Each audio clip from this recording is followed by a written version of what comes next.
মুহূর্তে শুধুমাত্র সন্দেশখালীর ছবি আপনাদের দেখাতে হচ্ছে, তার কারণ মা মাটি মানুষের সরকারের এই মুহূর্তে যা আন্দোলনের ছবি, সামনের সারিতে শুধু মায়েরা রয়েছে। মঞ্জিরার সঙ্গে রয়েছি আমি রুমেলা। আমাদের নজর সন্দেশখালীতে না, শুধু আজ নয়, গত 33টা দিন ধরে আমরা সন্দেশখালীতে নজর রেখেছিলাম এবং সন্দেশখালীর চেহারা প্রতি মুহূর্তে পাল্টেছে। আমরা গতকাল সকাল থেকে সেই উত্তেজনার পারদ তুঙ্গে উঠতে দেখি, নতুন করে উত্তেজনা ছড়ায়। শাসক নেতার বিরুদ্ধে এই মুহূর্তে ফুঁসছে সন্দেশখালী। তারা এতদিন যেভাবে অত্যাচারিত হয়েছেন, এবার তারা রিভোল্ট করছেন এবং সেই জনরোষ তার প্রতি মুহূর্তের ছবি আপনাদের দেখাচ্ছি, যা গিয়ে কিনা থানার সামনেও পড়েছে। মহিলারা সেখানকার হাতে লাঠি ঝাঁটা নিয়ে কোথাও গিয়ে তাদের ক্ষোভের আগুন বাইরে বের করছেন, সেই ছবি আপনাদের সামনে রাখছি। বেশ কিছু ছবির কোলাজ মঞ্জির আমাদের দর্শকদের সামনে। একেবারেই রুমেলা, তুমি যে কথা বললে যে এই মুহূর্তে ক্ষোভে ফুঁসছে গোটা সন্দেশখালী। 5ই জানুয়ারি যে ঘটনার সূত্রপাত হয়েছিল তার আজকের দিনে আমরা বহিঃপ্রকাশ, তবে বলা ভালো 5ই জানুয়ারি আমরা বাইরেরটা দেখেছিলাম, তার আগে থেকেই সন্দেশখালীর মানুষজন ফুঁসছিলেন, তারই আজকে বহিঃপ্রকাশ আমরা দেখতে পাচ্ছি একাধিক উইন্ডোর মাধ্যমে। সকাল থেকে যে ছবি আমরা দেখেছি সেই ছবি আপনাদের সামনে তুলে ধরছি, কিভাবে জনতার প্রতিরোধ গড়ে ওঠে একটু একটু করে। শিবুর পোল্ট্রিতে দেদার ভাঙচুর চালানো হয়, পুলিশের সঙ্গে জনতার মুখোমুখি একটা কথা হয়, বচসা হয়, লাঠি হাতে মহিলা বাহিনীকে দেখতে পাই আমরা। বিশাল বাহিনী নিয়ে ডিআইজি এসপি ঘটনাস্থলে যায়, এলাকায় রুট মার্চ হয়। কি হয়েছিল দেখুন। সন্দেশখালী বাজার জুড়ে লাঠি হাতে মহিলারা, লাঠি হাতে এই মুহূর্তে মহিলারা।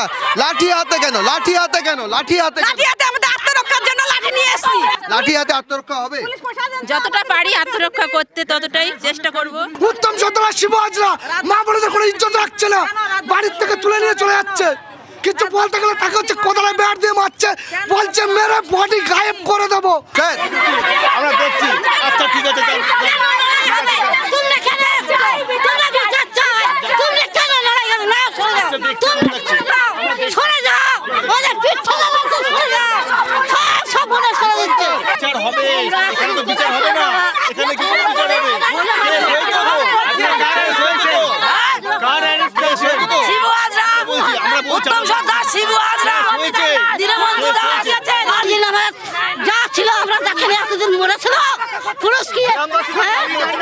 পুলিশ বলছে কেস হয়েছে, কিন্তু শুধু উত্তম সর্দারকে কালকের পুলিশ গার্ড করে নিয়ে থানায় ঢুকেছে, এর আগে ঢুকোয়নি। শিবু হাজরা পালিয়ে গেছে, শিবু হাজরাকে বার করে দিতে পুলিশ। পুলিশের তরফে বলা হচ্ছে যে কেস হয়েছে, তদন্ত চলছে, অ্যারেস্ট করা হচ্ছে। ঠিক আছে, লেট হচ্ছে, গ্রামে লেট হচ্ছে, রাতে কেস করেছে, তদন্ত চলছে। ঠিক আছে, কত নম্বর সেকশনে কেস হয়েছে? কি কেস হয়েছে?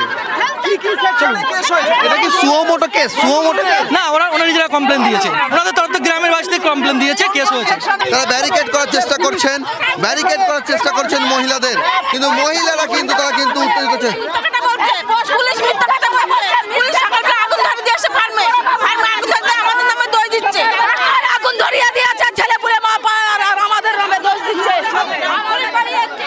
এখানে অফিসারকে সঙ্গে একটু কথা বলবো। কেস হয়েছে, তদন্ত অ্যারেস্ট আছে, অ্যারেস্ট হয়েছে। কতজন অ্যারেস্ট হয়েছে? কতজন অ্যারেস্ট হয়েছে? কতজন অ্যারেস্ট হয়েছে? সংখ্যাটা বলুন। পুলিশ আধিকারিক যিনি রয়েছেন তিনি বলছেন যে অ্যারেস্ট হয়েছে, গ্রেফতার হয়েছে। পুলিশ অধিকারী বলছেন যে অ্যারেস্ট হয়েছে, গ্রেফতার হয়েছে, কিন্তু কেস কোন ধারায় হয়েছে সেটা বলতে চাইছেন না। আমরা যে ছবি দেখছিলাম মঞ্জিরা, দেখো সন্দেশখালী এখন সেখানে শুধুই জনরোষ, সেই ছবি আমাদের দর্শকদের সামনে তুলে ধরছিলাম। আসলে এই জনরোষটা এটা একদিনের নয়। মঞ্জিরা, কিছুক্ষণ আগে তুমি বলছিলে যে এই জনরোষটা দীর্ঘদিনের, মানুষের মধ্যে কোথাও একটা ছাই চাপা আগুন ছিল, আজ সেটা বাইরে বেরিয়ে এসেছে। আমাদের প্রতিনিধিরা রয়েছেন, তারা আরও ডিটেলে আপনাদেরকে জানাতে পারবেন। সৌরভ দত্ত, এই যে বললাম 33 দিন, এই 33 দিন সন্দেশখালীর মাটি কামড়ে পড়েছিলেন আমাদের প্রতিনিধি সৌরভ দত্ত, প্রতি মুহূর্তের আপডেট দিয়েছেন, আজও তার অন্যতা হবে না। আমাদের প্রতিনিধি রয়েছেন সৌরভ দত্ত, সঙ্গে রয়েছেন দীক্ষা মুইয়া, দীক্ষার থেকেও আপডেট নেব। কিন্তু সৌরভ, যেই ছবি আমরা দেখছি, তুমি যখন প্রথমেই প্রশ্ন করছিলে না মহিলাদেরকে যে হাতে লাঠি কেন, কি করবেন, তাদের চোখে মুখে, তারা লাঠিটা হয়তো হাতে ধরে রেখেছেন, কিন্তু চোখে মুখে একটা মারমুখী এক্সপ্রেশনটা স্পষ্ট। এই আগুন এত সহজে কি নিভবে? দেখো এখনকার যা পরিস্থিতি, এই মুহূর্তে কিন্তু একটা অনড় অবস্থান নিয়েছেন এখানকার মূলত মহিলারা। এই আন্দোলনের নেতৃত্বের একদম সামনের সারিতে রয়েছেন এই মহিলারা, যারা এখানে বসে রয়েছেন, লাঠি হাতে বসে রয়েছেন, তুমি দেখো তাদের কিন্তু তাদের বাড়ির মধ্যে যে মহিলারা রয়েছেন সেখানে 80 বছর যিনি আছেন তিনি যেমন বেরিয়েছেন, যিনি বাড়ির পুত্রবধূ তিনি বেরিয়েছেন, সদ্য যিনি তরুণী তিনিও বেরিয়ে পড়েছেন লাঠি হাতে। মহিলারা একেবারে সামনের সারির থেকে এই আন্দোলনকে নেতৃত্ব দিচ্ছেন, কারণ তারা বলছেন যে গত 13 বছর ধরে তারা খুব চোখের সামনের থেকে দেখেছেন যে কি ঘটেছে।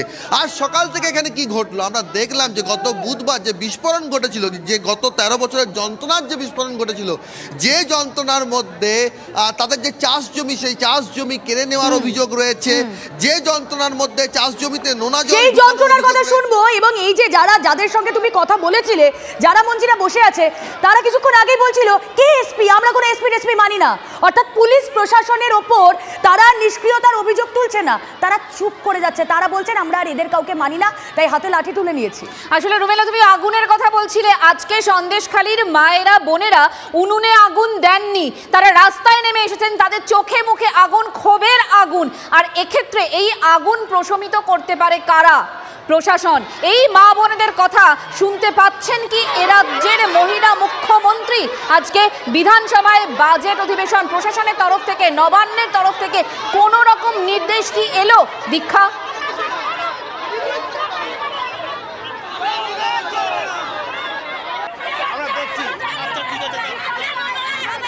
দীক্ষা শুনতে পাচ্ছ?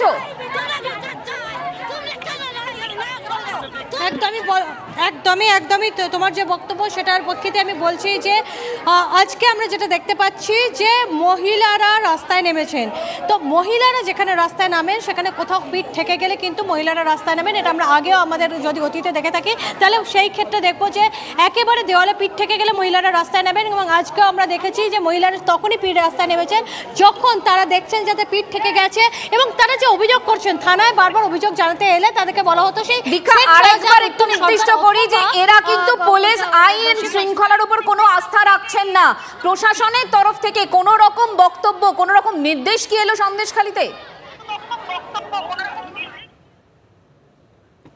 একেবারেই তাই। দেখো, প্রশাসনিক স্তর থেকে কোনো রকম সাহায্য না পাওয়ার জন্যই আজকে তারা রাস্তায় নেমেছেন। একটা বিষয় বলার দরকার আছে, আজকে যে প্রশাসনের সামনে এত মহিলা হাতে লাঠি নিয়ে দাঁড়িয়ে আছেন, প্রশাসন কিন্তু কোথাও কিন্তু কোনো রকম কড়া পদক্ষেপ করতে পারছেন না। তার কারণ হচ্ছে তারা এক রাস্তায় যখন মহিলারা নেমে এসেছেন হাতে লাঠি ছোটা নিয়ে, তখন প্রশাসন কিন্তু কোথাও থমকে দাঁড়াতে বাধ্য হয়েছে। প্রশাসন কিন্তু এখনো পর্যন্ত কোনো স্ট্রং অ্যাকশন নেয়নি, যদিও যে ঢাল তরোয়াল নিয়ে তারা দাঁড়িয়ে রয়েছেন, কিন্তু প্রশাসন কি কোথাও গিয়ে এই মহিলা বাহিনীর কাছে গিয়ে পিছু হটতে বাধ্য? দীক্ষা, তুমি আমাদের সঙ্গে থাকো। দীক্ষা, আমাদের সঙ্গে থাকো। সকাল থেকে ধারাবাহিকভাবে আমরা সেই ছবি, সন্দেশখালীর প্রতি মুহূর্তের আপডেট আপনাদের সামনে তুলে দেখেছি। আরো একবার দেখুন কি বলছেন গ্রামের মানুষ। প্রথম কথা তারা বলছেন যে তাদের সন্তানদেরকেও রাজনৈতিক মিছিলে যোগ দিতে হয়। ছোট ছোট সন্তান টাকা দেয়, মদ খাওয়ায়, বাইক দেয়, উমুকের ঘর ভাঙতে হবে না করলে ওদের আবার ওর বাবাকে মারতে হবে, উমুকের জায়গা থেকে মেয়ে তুলে আনতে হবে, উমুকের বউ আনতে হবে। এই এদের রাজনীতি। আর এই পুলিশ কোনো কর্ম না। এই রাজনীতিতে আপনাদের সন্তানদেরকে অভ্যাস করায়। এরাই করিয়েছে, এরাই পথে নামিয়েছে আমাদের ভালো। আমরা গরিব মানুষ, আমাদের সন্তানকে আমরা নুন ভাত খেয়ে থাকবো, ভালোভাবে থাকবো। এরাই আজকে রাজনীতি নামে আমাদের ছেলেমেয়েরা দেশ ছাড়া বিদেশ করে। ছোট বাচ্চাদেরকে ডেকে নিয়ে বলছে রাজনীতি করতে হবে, রাজনীতি না করলে ভাত হবে না তোদের। ভাত দিচ্ছে তো দিদি, তাহলে রাজনীতি না করলে ভাত পাবি কোথা থেকে? বলে হাতে মদের বোতল আর বন্দুক ধরিয়ে দিচ্ছে, চল এবার তোর মাকে মার, তোর বাবাকে মার। কোনো পরিচিত নেই, কোনটা বাবা কাকা কোনটা মা বাবা এটা দেখার অধিকার নেই ওদের। ওই ছোট ছোট কি করতে বলা হয়? তাদেরকে বলা হয় চলো ঘর ভাঙতে হবে, চলো এখানে অমুক জায়গায় লুট করতে হবে, চলো অমুককে মারতে হবে, চলো এই করতে হবে। যারা কথা শুনবে না, জমি দিচ্ছে না, জোর করে আদায় করে নিতে হবে। বেশি কথা বললে পুরুষ মানুষকে তুলে নিয়ে এসে কোদালের বাট একদম বরাদ্দ তাদের জন্য। জেলা প্রশাসন, পুলিশ প্রশাসন, ওনারা চুপ। ওনারা তো একদম হাতের পুতুল, কাঠের পুতুল হয়ে ঘুরে বেড়াচ্ছে। ওনাদের কিচ্ছু করার নেই। ওনারা কিছু বললে মিটিয়ে নাও তোমরা। দীর্ঘদিনের ক্ষোভ, সেই ক্ষোভের নানা দিক রয়েছে, তার বিস্ফোরণ ঘটছে। সেই বিস্ফোরণের জোরেই বুধবারের ঘটনাক্রম বলে এখানকার মানুষ বলছেন।